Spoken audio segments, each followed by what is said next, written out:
Here is your flashlight king, fireworks commissioner, and keeper of common sense. Your mayor, Joe Soucheray. Just a quick question to begin before I call LD. Yeah. Rook, will you humor me? Yeah. Joe gets a job at Fratelloni's Ace Hardware and Garden Stores, and Putting grills together? he's your greeter at the front. Yep. Please walk us through how that interaction would be with fellow people that would walk into the store. With his red vest on and his name tag that says Joe, he would see people come in. The bell rings. You know, the door opens. The bell rings, and he'd give him the up nod and say, "Hey." And that would be basically it, unless he's prompted, "Where's the paint?" And he would just go like he wouldn't tell him. He would just point right there. Why waste energy? Right there. I got a paint aisle right here. You want paint? There it is. And then when somebody whips out their debit card, he would say, "I don't do that. I'm just doing cash. How much you pay me in cash if I'm running the cash register, or you ain't getting any service." Exactly. Because I don't know how to work the plastic. Every time I pay with the plastic, we got a TV. Yep. 2 weeks ago. Color? At Best Buy. And I handed the guy the credit card. There you go. Transaction done. Complete. Oh, no. He said, "No, you don't give it to me. You put it in the machine." Ooh, I had to have a little help. I had to have help. What does it do? How do I do this? How do it work? Are you a member? Of what? I'm just going to say, Lake Detective coming up. Yes, it's Friday. Before the 4th of July. And I know people have a lot of expectations of me being crazy. No, you're not going to be. But I'm not going to be. I don't even remember going to bed last night, so I'm playing a little hurt today. Mm-hmm. So don't expect a lot of. I can't carry the show today. Yeah. Okay.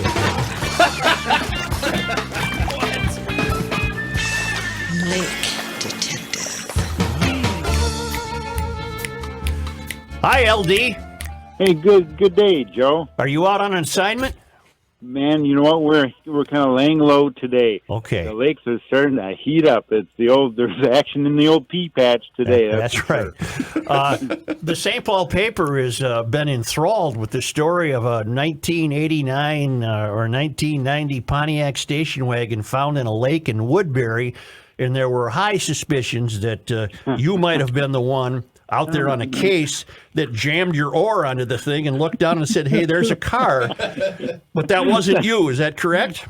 That's right. That was not me. We've been on Colby Lake. We were not in that area. But I found some cars in lakes before, so they're out there. Didn't you find a railroad car once? You know what? I was looking for one because there's a lot of folklore about, the sunken railroad locomotive up in Gull Lake. That's where a right. logging train That's went right. off the tracks. Yep. They never found it. I know where there's a car in White Bear Lake. Yeah, we found an old Model A frame in Keller Lake over in Apple Valley. So really, they're out there. Well, people used to just use lakes as disposal areas. That's right. In fact, that was my people did. It wasn't that long ago. Keller Lake was out in the country. Yeah.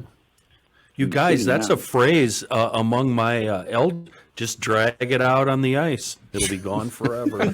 Well, and VFWs and that sort used to put a car on the ice and then run a contest. Guess when the car will disappear? It's going to break through the ice. March 11th. Yeah.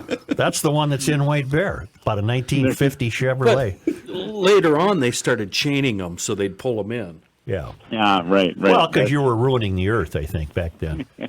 Yeah, it was good habitat, but yeah, right. Not artificial. Well, we just wanted to touch with you briefly, and you're at the peak of your summer season now. You have to turn your pistol in with the local authorities when you're on a case because you are the detective. But you say the lakes are heating up. Great swimming weather, I guess. Oh man, they're on 80 degrees right now at the surface, and that's comfortable. Not too hot, not too cold. That is perfect. What's next on your agenda? Where are you going to go solve a problem? We are probably, well, you know what? We were just on White Bear yesterday. Really? What a pretty lake yesterday. And we're out there with a local resident, Mike Pronto. Who I know Mike very well. I know Mike's a friend of mine. He is quite a character. Last year he water skied 150 days in a row. Really? Wow. I did not know that. He's not a spring chicken either. He's older. He's in the 70s at least. Well, what case were you on White Bear? We're tracking Eurasian water milfoil. I see. And we're on this one shoreline right off Lake Street. Right. And all of a sudden it just dropped right off. I go, wow, what a drop off. He goes, well, they dredged this in the 1890s. Oh, I didn't And know that's that. why there's for the steamboat. So the steamboat could go from the railroad station out to Manitou Island. That's right. And he said also, by the way, the dredger blew up one day. Oh, boy. And there is still coal. If you kind of scratch the surface out there, you can still find some coal particles from the old boiler. Oh, boy. That's amazing. Wow. Yeah. You never know what you're going to find. No, you don't. And You White don't. Bear Lake is still pretty healthy, isn't it? It's a clear lake. It is unbelievable. It's clear. It has all these little ins and outs. You got coves that are full of plants in one cove and the next cove. You never know what you're going to find. It's a nice, big, healthy lake. And on Saturday and Sunday this weekend, you'll be able to walk across the lake on boats. Yeah. Yeah. This is the weekend that we sit back and I would. are off the lake. Yep. And we'll be back out there next week. We're out on some lakes. It's been fun. The LD, lakes are in pretty good shape. LD, thank you very much and have a happy 4th. Thank you. Likewise. Happy 4th to y'all. And book us, pencil us in. You have to make a state fair appearance. That'd be a highlight for me for the whole year. All right. Thank you, LD. I'm ready. See you, bro. Thank you. Steve McComas, Blue Water Science. Why do this music plays? I want Goldie Hawn to come out and dance. That's what it sounds like, doesn't it? Quick question. You were mentioning Aquacide earlier, obviously. Dave sent us an email. I don't know if you got this one, Joel, regarding Aquacide. He is wondering, will Aquacide work on politicians getting rid of weeds, algae, and muck? If so, here's my credit card. That's right. Get the muck out. And you get this, Dave. There we go. I knew about this case. Kenny knew about this case. I don't know why it took so long for the Star Tribune to acknowledge it. A Hennepin County judge on Thursday ordered Minneapolis to keep the number of police officers at a level required in the city charter, saying that Mayor Jacob Fry and the city council failed to perform an official duty clearly imposed by law. This has been driven by former council member Don Samuels. In other words, while the children have been frolicking for the last year, pouting and crying and hectoring to get rid of the police, there were adults who went about this and said, no, the crime is too bad. We need more police. The ruling was a victory for 8 activists. Let me stop right there. Why do law-abiding, tax-paying citizens who merely wish to see the law performed as intended be called activists? Yeah, no kidding. They're not activists. They're citizens saying, where's our police department? I think what you're suggesting is activists getting added to the list of foghornable words? Not yet. Okay. The ruling was a victory for 8, I'm not going to say activists, for 8 citizens who sued the city last year, citing high levels of crime, especially in poor and minority neighborhoods. Fry and the council shall immediately take any and all necessary action to make sure they fund a police force of at least 0.0017 employees per resident as called for in the city charter, according to the ruling issued by Jamie L. Anderson. That would either be 730.33 officer jobs, or the number would equal 0.0017 of the city's 2020 census population when that figure is published later this year, whichever is higher. This is fantastic news, and I wonder what it does to the ballot question. You've got a ballot question driven by the idea that it won't even be called a police department, and there's no mention in the ballot question of fulfilling. Well, I suppose what the answer. I'm going to answer my own question. You would replace this charter law With the new one? with a new one. Mm-hmm. Danger. Represented by the Upper Midwest Law Center and the Center for the American Experiment, the Minneapolis 8. See, they're giving... The Minneapolis 8, like they're the Crips or the Bloods. Yes! Yeah. Oh, Yeah. Star Tribune, you're really showing your colors here. The Minneapolis 8 sued the city last August over what they said were inadequate police staffing levels. Sandra Samuels, one of the petitioners, along with her husband, former city council member Don, said she had no doubts back then that they would win. I'm excited in the court of law that they said, yes, the city of Minneapolis needs to abide by the charter that governs the city, the North Minneapolis resident said Thursday. To have our county say, you are right, it feels like the people won. The other petitioners were Kathy Spann, Amy Lundberg, Jonathan Lundberg, Julie Oden, Ottawa Pugh, and Georgiana Yanto. The ruling yes, thank you to you people. The ruling comes as the embattled police department faces efforts to change its structure and funding. No, no, you can't do that. You need police. As of April 10 this year, there were 743 police officers in the city, 92 of them on leave for at least 78 hours or more during that pay period. The police department had projected by June 1st of this year, it would have 690 sworn officers on payroll and 46 on long-term leaves. But the department has projected that there will be just 649 officers on the force by January 2022, less than the number called for by the lawsuit and the judge's ruling. By the end of January 2023, that projected number would be 721. The court also found that the city must be more proactive with calculating the proper number of coppers. That's my word. It needs to employ what? Proactive. To employ to the census number. For the ruling, the court decided to use 2019 census numbers, which is 429,606 people in Minneapolis. If the city is not proactive, don't foghorn it again. Okay. If the city is not proactive and anticipating what will be required of it in coming years, it will constantly be behind, constantly underperforming, and as a result, understaffing the police force, Anderson, the judge, wrote. The city argued in court that the charter demands it use the latest decennial federal census, and that number of positions should be at 650.38. The petitioners testified that the lack of officers was connected to an increase in crime that has affected their daily lives. One family's house was shot twice with a bullet lodging near the window of a child. Another petitioner said she was going to homes to provide comfort to families who had lost children and that the pain for them and her had become unbearable. Samuel said the recent legal action doesn't conflict with the Black Lives Matter movement, which has been calling for police accountability and reform.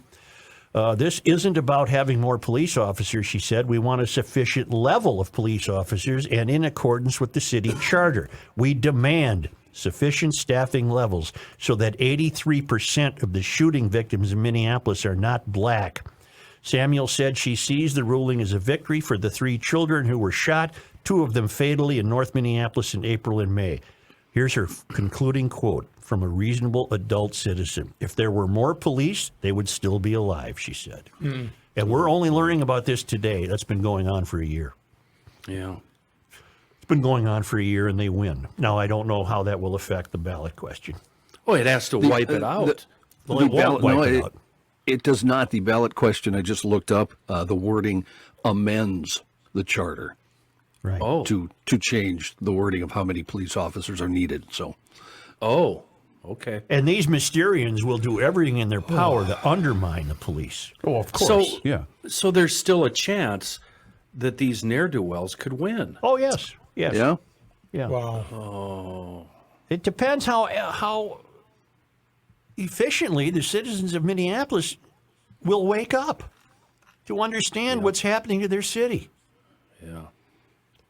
I can't help but believe the likes of the people who confronted Andrea Jenkins the other day. I can't help but believe they constitute a minority of the people in Minneapolis. That the vast majority of the taxpayers in Minneapolis will reject their charter proposal on the ballot. They have to. Yeah. But are enough of them educated on this subject? In other words, They listen to us. Aware. That's a better word. Thank you. Well, that's a good question, but they better make themselves aware of what's happening. This is ridiculous. And thank you to these 8 activists. You know, yesterday I took a stroll through South Minneapolis because St. Paul decided to close some streets. In any event, I cannot believe I had nothing to do with I it. know you didn't. I cannot believe how much that area has changed. I hadn't driven through that in at least Which a year. area? South Minneapolis. I went to go visit my boys at Elevated. I went Okay. down Hiawatha. Oh, yeah, all right. The last time I was there, Kenny, was when I stopped at your place, which was a year ago. And I can't believe how much that area has changed in a year. How so? I haven't been there in a while. A turn for the worse. I'll just put it that way. It's too bad. It's really too bad. South Minneapolis used to be a great part of the city. It really was. Joe, we have a mutual friend who has a kid who owns an apartment building on the Minnehaha and the 46 neighborhood down there, really close to the park. And the crime there in that neighborhood, very close to Minnehaha Falls Park, is just out of control. Criminals have become emboldened with the denigration of police departments, and they became emboldened when they realized that unelected people could get away with closing an intersection for an entire year. The police, criminals have become emboldened when they realize that the police are hesitant to be proactively policing. I don't need the foghorn. Not going to get it. They become increasingly emboldened when they see that minor offenses are being ignored. And the only answer to this is what these 8 people who won the lawsuit want. Staff our police department at the legal level it is supposed to be. Right. That it's in place for a reason. That number is in place for a reason. Back to the ballot question. Maybe you and I are just naive, Joe, but don't you think it's going to get squashed? I hope. We don't know that. And that's my fear because it is Minneapolis, but I just can't believe it would get a majority of the vote. On this, the great anticipation of our nation's signing of the Declaration of Independence, which was not literally signed on July 4th, 1776, by the way. It was signed at the Continental Congress in Philadelphia. On this, just 2 days before our wonderful Declaration of Independence, I am going to hope, along with John Haidt, that the citizens of Minneapolis will choose to claw back and preserve their city and reject the George Soros-funded effort to completely change public safety. I hope you're right. You guys, I had that same feeling all afternoon until I realized, and I was thinking back and actually watched whatever you put on YouTube yesterday, Chris, that, I don't know, 20-minute segment. And where we were talking about liberals, our friend the liberals, the old liberals. And I realized those buddies of ours, our pals, our what would you call them, our friendly adversaries, they voted for Omar. Well, I don't know anybody who did. I do. Well, yeah, but I don't live in Minneapolis, and I would not be I do. And, privy to that. So that's why I think there's a chance that it won't be squashed. Yeah. You know, and she hasn't done anything for her district in Minneapolis. Nothing.